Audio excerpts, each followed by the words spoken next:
The first thing you need to know about Japanese is that it actually has 3 different writing systems. One is called hiragana, and it is used for grammar and native words, and it's the most used writing system. Then there's katakana, which is used for foreign loan words and can also be used kind of like italics in English. And then the final writing system is kanji, which is the original Chinese characters that were imported into Japanese a long time ago. They're still used today. Most written Japanese that you will encounter is going to be written using hiragana. In Japanese, each character represents a whole syllable rather than a single sound. Because of this, there's many different characters for each consonant and vowel pair. Some characters are written smaller to convey a different meaning, such as the small tsu to indicate a doubled consonant. I will go over all of these sounds in the next video when I go over pronunciation. Here is what katakana looks like. Notice that it's a lot more angular and square.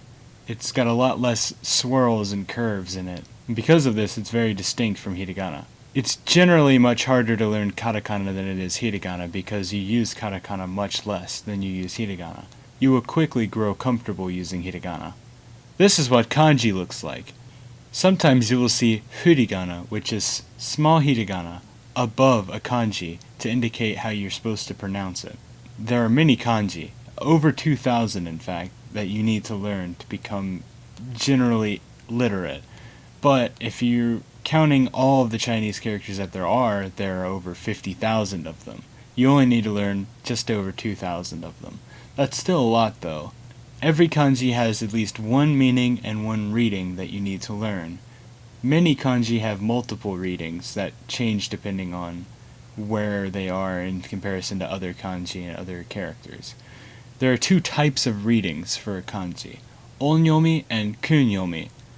Onyomi is the original Chinese pronunciation of the character from a long time ago when they were imported, approximated by the Japanese pronunciation. Because of this, if you were to look at the actual modern Chinese pronunciation of the characters, they wouldn't really line up very well, such as the word kanji in Japanese is written the same way as hanzi in Chinese. So you really need to use a spaced repetition system software to help you remember all of the kanji you need to know. A great one is wanikani. I personally use this as well. Wanikani does not offer all of the Joyo kanji, the 2,100 and some odd kanji that you need to know. It only goes up to about 2,000, so there's still 100 it doesn't have, but it still has 2,000 of them.